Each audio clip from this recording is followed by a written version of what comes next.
শোন, তোমার ভাইয়া। এই কি করতেছিস তুই? রাস্তার মধ্যে মারামারি করতেছিস? ও আর এভরিথিং করছে। আজকে আর মাইরে ফেলাম। দাঁড়াবি। এইখানে যাও। আর আপনারা দাঁড়া কি দেখতেছেন? জান না এখান থেকে মারামারি থামানোর মধ্যে মারামারি দেখতেছে। এই মেয়েকে? ভাইয়া, আমি ওর ফ্রেন্ড। ভাই আমার গার্লফ্রেন্ড। গার্লফ্রেন্ড? হ্যাঁ ভাই, তোমার সত্যিটাই বললাম, কারণ দু একদিন পরে তুমি এমনিতেই জানবা। আজকে যা, বাসায় বসে দিয়ে ওকে চোখে নামাই দিয়ে যা। ঠিক আছে দিবা, চলো তোমাকে নামাই দেশে।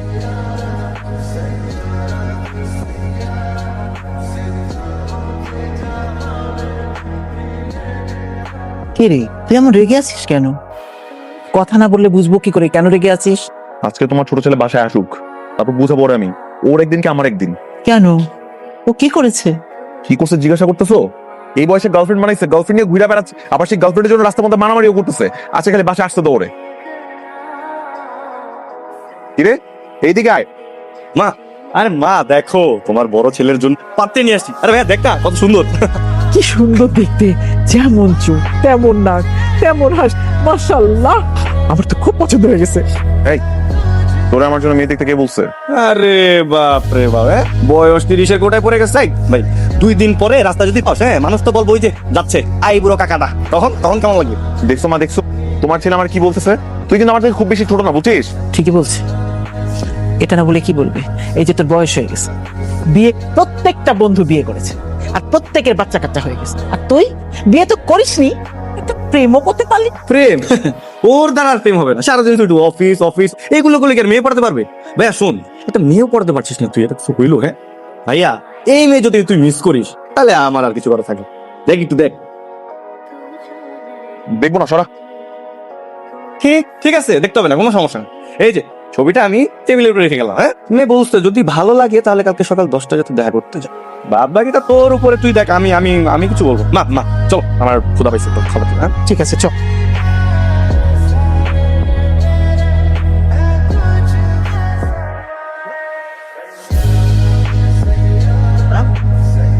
এই সব ড্রেস পরলে মেয়ে পটে? পাত্তা দিবে মানে? আরে ভাই, এখনকার মেয়েরা একটু ড্যাশিং লুক পছন্দ করে ছেলেদের, মানে একটু ইয়ো লুক, কুল লুক। তোর আমাকে কি মনে হয় আমি হট? ভাইয়া তোরে হটও লাগতেছে না কুলও লাগতেছে, মানে তোরে দেখে মনে হচ্ছে যে তুই প্রাইমারি স্কুলের টিচার, মানে স্টুডেন্ট পড়াতে যাচ্ছিস। ইনসান লাগতেছে। ভাই এই হ্যান্ডসাম লুকে না মেয়ে পড়বে না, মেয়ে মা পড়বে, ঠিক আছে? তুই তো যাচ্ছিস মেয়ে পড়াতে, বুঝিস নি? তোকে একটু হ্যান্ডসাম কুল ড্যাশিং লুক, ইয়ো লুক দিতে হবে। পরে আমি সুন্দর একটা লুক দিচ্ছি। চল না সোহান, আমি ওই ধরনের ড্রেস আপ পরবো। মানে পরিষ্টি পড়বি। আচ্ছা ভাইয়া চল চল, যাও। আমি ভাইয়া, আরে কই তাড়াতাড়ি বের হস না। হ্যাঁ আল্লাহ, এ কিভাবে সাজিয়েছিস ওকে? লাল প্যান্ট, গলায় মালা, এ কেমন সাজ! মা, তোমার ছেলের একটা ড্যাশিং লুক দিয়ে দিলাম, একদম ইয়ো। আল্লাহ নাম নিয়ে যা, বিসমিল্লাহ বলে যা। হ্যাঁ চল, দেখবি তোর দেখে একদম মেয়ে ফিদা হয়ে যাবে। চল। বুঝি ওটাই মোহন আপু। পাশের ওই মেয়েটা, কালকে ওই মেয়েটা না তোর তোর গার্লফ্রেন্ড না? আরে হ্যাঁ, আমার তো গার্লফ্রেন্ড, আর আমার গার্লফ্রেন্ডের চাচাতো বোন, বুঝছিস? ওইটাই মোহনা। না না না, হবে না, চলে যাবো। চল। আরে হবে না মানে? কি চলে যাচ্ছিস? কি? আসসালামু আলাইকুম ভাইয়া। ওয়ালাইকুম আসসালাম, ভালো আছো? হ্যাঁ ভাই, ভালো আছি। মোহন আপু, এই ভাইয়া মোহন আপু, পরিচয় হতো। হ্যালো। এই, তুই গতকালকে ওনার কথাই বলেছিলি? হ্যাঁ, তুই না বলেছিলি যে উনি ভদ্র মার্জিত পরিপাটি একটা ছেলে? গতকালকে তো ও মনে ছিল। Any problem? মেনি প্রবলেম, আপনাকে আমার পছন্দ হয়নি, সরি। মোহন আপু, আপনারা তো মানে ঠিক মতো পরিচয় হলেন না দুইজন। এর আগেই বোল্ড আউট। আসলে আমার ক্লাসিক ছেলে পছন্দ, ভদ্র মার্জিত পরিপাটি একটা ছেলে। আর তার যে লোক, এরকম ছেলে আমার কখনোই পছন্দ ছিল না। আর এরকম একটা ছেলেকে কোনোদিন আমি আমার জীবন সঙ্গী হিসেবে চুজও করতে পারবো না ভাইয়া। না না, বিষয়টা কিন্তু এরকম না, আমার ছোট ভাই। প্লিজ আমাকে কনভিন্স করার ট্রাই করবেন না। আই এম সরি, আপনি রিজেক্টেড। হ্যাঁ? চল। আরে মোহন আপু, আপনি বুঝেন না আসলে ব্যাপারটা, শুনেন না। মেয়েটা আমাকে রিজেক্ট করছে না, মেয়েটা নাকি নম্র ভদ্র শালীন ছেলে পছন্দ। তুই তো নম্র ভদ্র শালীন ছেলে, আরে তোর মতো ছেলে হয় নাকি? সেটা তো আমিও জানি, নম্র ভদ্র শালীন ছেলে আমি। তোমার ছোট ছেলের জন্য এই সব কিছু হয়েছে, বুঝছো? ও আমাকে পাঙ্কু বানায় নিয়ে গেছে, আর তারপর মেয়ে আমাকে মুখের রিজেক্ট করে দিছে। তোর জন্য আমাকে মেয়েটা রিজেক্ট করে দিছে। আর হয়েছে তো আমার কারণে রিজেক্ট করতে, আমি ঠিক করে বলছি না, আমি ঠিক করে দিব। ওই মেয়ের সাথে তোর বিয়ে দিব। কি বলিস? তুই পারবি? হয় রে, আমার ছেলে যে পছন্দ করেছিল না মেয়েটাকে, ঠিক করে দিতে পারলে ঠিক করে দে। শেষ হয়ে গেলেই তো আমরা আসি, নীলা? তাই না? আচ্ছা রাখছি। কি ব্যাপার তুমি এখানে? এই তো ডিউটি করতে আসলাম। ডিউটি? কিসে ডিউটি? আর বলো না, আজকে তো মোহনাপুর বিয়ে, এই পার্লার এসেছি। মোহনাপুর বিয়ে? মানে হঠাৎ করে বিয়ে মানে? ছেলে স্পেনে চলে যাবে তো, অনেকদিন ধরেই আপুকে পছন্দ করে। গতকাল রাতে এসে বাসায় খুবই তোড়জোড় করেছে, তাই আজকে ঘরোয়া ভাবে বিয়ে। আরে কি কি বলছো তো তুমি এগুলা? মোহনাপুর বিয়ে হয়ে গেলে আমার ভাইয়ের কি হবে? তোমার ভাইয়ের কি হবে মানে? তোমার এত বুঝতে হবে না। শোনো, আমি করবো, তুমি জাস্ট আমার একটু সাপোর্ট করবা, দ্যাটস ইট। হ্যাঁ আচ্ছা ঠিক আছে, চল আমার হয়ে গেছে। হ্যাঁ আপু চলেন না, আমি তো আপনার জন্য যে বাইক নিয়ে ওয়েট করতেছিলাম। চলেন না আমাদের। মানে? হ্যাঁ আপু যাও যাও, আমি তোমার পিছে পিছে আসছি। যাও যাও যাও যাও, তুমি যাও যাও।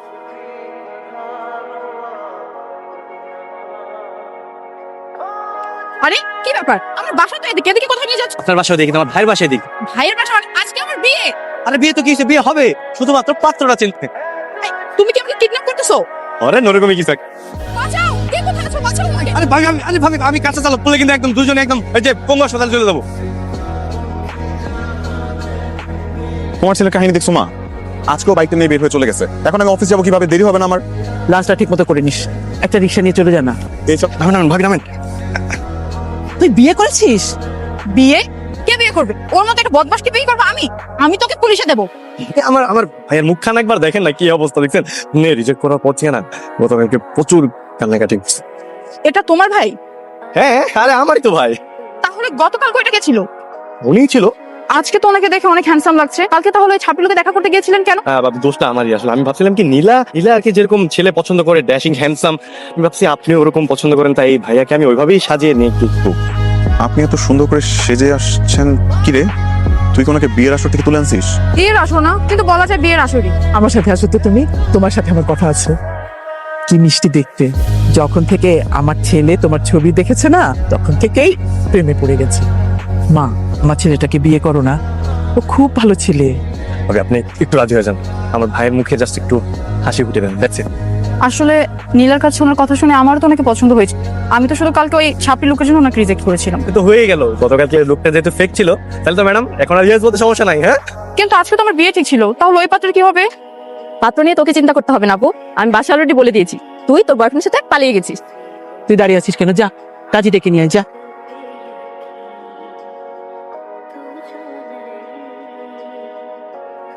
আমার মাকে নিজের মায়ের মতো দেখবা, আর এমন ভাবে চলাফেরা করবা যাতে করে তোমার আচরণে তারা কষ্ট না পায়, ঠিক আছে? জি অবশ্যই। আমি না একটা মোটর ইঞ্জিনিয়ারিং কোম্পানিতে চাকরি করি। খুব বেশি যে স্যালারি পাই তাও না, কিন্তু যত টাকা স্যালারি পাই তার একটা বেশিরভাগ অংশ চলে যায় আমার একটা লোন পরিশোধ করার জন্য। সব মিলিয়ে আমার খুব বেশি একটা টাকা থাকে না, কিন্তু আমার কাছে খুব বেশি এক্সপেকটেশন রেখো না। আচ্ছা ঠিক আছে। আরে রিয়াদ ভাই, আপনি আজকে অফিসে? নতুন বিবাহিত পুরুষ ভাবিকে একা রেখে অফিসে চলে আসলেন?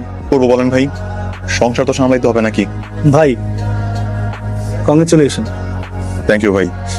আমি যতটুকু জানি আপনার তো লোনের পেশাটা এখনো চলতে। সোহানের তো গ্র্যাজুয়েশন শেষ হতে আমার তো 1 বছর, আর তো স্টুডেন্ট ভালো। ওর গ্র্যাজুয়েশনটা শেষ হয়ে গেলে 2 ভাই একসাথে সংসারটা সামলাই নিব, সব ঠিক হয়ে যাবে। ভাই আপনি কি নিজের জন্য কিছু ভাববেন না? আপনি কি শখ বলতে কিছু নাই? মাথার উপর তো বাবা নামক ছায়াটা নাই, আর আমি তো পরিবারের বড় ছেলে। পরিবারের বড় ছেলেদের তো সকাল রাত থাকতে হয় না, সবটাই বিলাসিতা। মন থেকে আমি দোয়া করি আপনার ঋণটা তাড়াতাড়ি পরিশোধ হয়ে যাক। আর শুনেন ভাই, একটু নিজের জন্য বাঁচেন। ইনশাআল্লাহ। জানো মা, এই বাড়িটা শুধু বাড়ি না, তোমার শ্বশুরের ইমোশন, তোমার শ্বশুরের সারা জীবনের অর্জন। আমার স্বামী মানে তোমার শ্বশুর, উনি ছিলেন এতিম, ওনার কোনো সম্পদ ছিল না। ওনার খুব স্বপ্ন ছিল একটা সুন্দর বাড়ি, সারা জীবন কষ্ট করে এই বাড়িটা বানিয়েছেন। এই বাড়ি আমাদের স্মৃতি, প্রত্যেকটা ইটে তোমার শ্বশুরের স্মৃতি। জি বলেন। রিয়াদ সাহেব নেই? না রিয়াদ ভাই তো বাড়িতে নেই। বলেন আমাকে, সমস্যা নেই। না, শুনলাম বাড়িটা বিক্রি করবেন, তাই দেখতে আসছি। কে বলেছে বাড়ি বিক্রি করবো? আপনাদের তো অনেক টাকা লোন, না সুদের পরিমাণও এত বাড়ছে যে আপনারা দিতে পারছেন না। ব্যাংক তো নিলামে উঠাবে আপনাদের বাড়ি, তার চেয়ে ভালো বিক্রি করে দিন। আমাদের সমস্যা আমরা মেটাবো, আমরা বাড়ি বিক্রি করব না। আপনি এখন আসতে পারেন। আপনারা যা ভালো মনে করেন। মা, কত টাকা লোন? 20 লক্ষ টাকা। এত টাকা লোন নিয়েছিলেন কেন? মাগো, তোমার শ্বশুর যখন মারা যান, ওরা খুব ছোট ছোট ছিল, কোনো টাকা পয়সা ছিল না। ওদের বড় করা, ওদের লেখাপড়া, সংসার চালানো, আমার চিকিৎসা, তারপর উপায় না পেয়ে ব্যাংকের কাছে বন্ধক রাখি। মা একটা কথা বলি, তুমি বাড়িটা বিক্রি করে দাও। কি বলছো এসব? তো ভাবি দুনিয়াটা না ইমোশনে চলে না, তারা লোনের অনেক টাকা বাকি, আমার পড়াশোনার খরচ, বাড়ির খরচ, ইয়া তো একা পারছে না, হিমশিম খাচ্ছে। সবচেয়ে ভালো হয় আমরা বাড়িটা বিক্রি, একটা কম দামি বাসায় ভাড়া থাকি, তাহলে তো ঝামেলা শেষ, তাই না? তুমি যাও এখান থেকে। ভাবি যাও তো। মা, আপনি ওর কথা কষ্ট পেন না, ছোট মানুষ কি বলতে কি বলে ফেলছে। কি করে পারলো বাড়ি বিক্রির কথা বলতে? ও জানে না এই বাড়ির জন্য ওর বাবা জীবন দিয়েছে। বাবা জীবন দিয়েছে? হ্যাঁ মা, শ্বশুর যখন অনেক কষ্ট করে বাড়িটা কমপ্লিট করলো। আপনারা এত রাত আমার নিজেই চলে আসলাম, টেলিফোনে রিকোয়েস্ট করেছি, রিকোয়েস্ট রাখেন। দেখুন জাভেদ সাহেব, আমি আগেও বলেছি এখনো বলবো, এই বাড়ি আমি বিক্রি দেবো না। আমার জীবনের সমস্ত উপার্জন দিয়ে আমি এই বাড়ি তৈরি করি। এটা আমার শখের বাড়ি, কিছু দিয়ে আমি বাড়ি বিক্রি করবো না। তাহলে জীবনটাই দেন, পরেরটা আমি বুঝে নিব।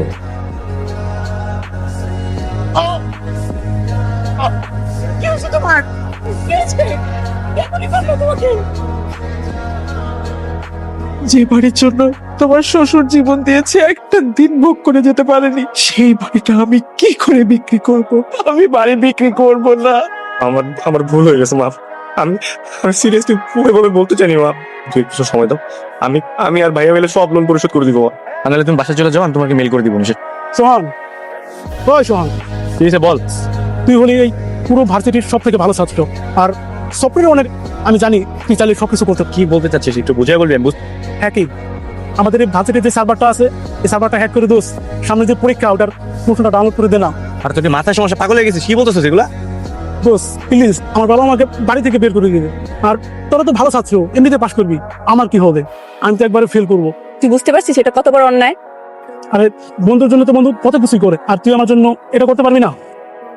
আচ্ছা ঠিক আছে, দিতেছি শুধুমাত্র তোর জন্য, ঠিক আছে? আর এই প্রশ্ন আমরা শুরু দেখবো। ঠিক আছে।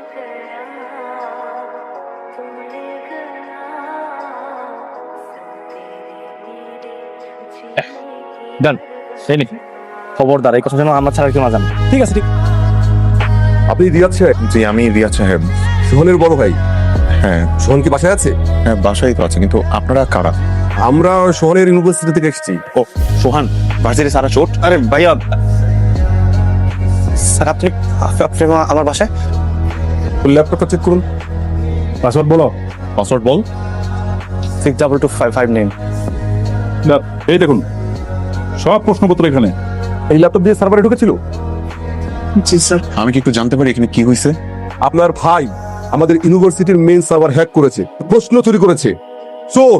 এত বছর ধরে ইউনিভার্সিটি চালাচ্ছি, অথচ আজ পর্যন্ত এরকম ঘটনা কেউ ঘটানোর সাহস পাইনি। সোহান স্যার এগুলো কি বলতেছে? আমি চাইলে আপনার ভাইকে এই মুহূর্তে পুলিশে দিতে পারতাম, তুই করছি না। তবে আমি একটি সিদ্ধান্ত ইতিমধ্যে নিয়ে নিয়েছি।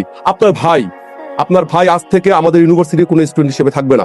আজকে থেকে, এই মুহূর্ত থেকে তোমাকে ইউনিভার্সিটি থেকে বহিষ্কার করা হলো। স্যার স্যার স্যার আমার ভাই তো অনেক মেধাবী স্যার, প্লিজ স্যার এটা করে না। আপনার ভাই মেধাবী সেটা ঠিক আছে, কিন্তু আপনার ভাইয়ের এই মেধা আমাদের দেশের জন্য কোনো কাজে লাগবে না, বরং এই মেধা দেশ ও দশের জন্য ক্ষতিকারক।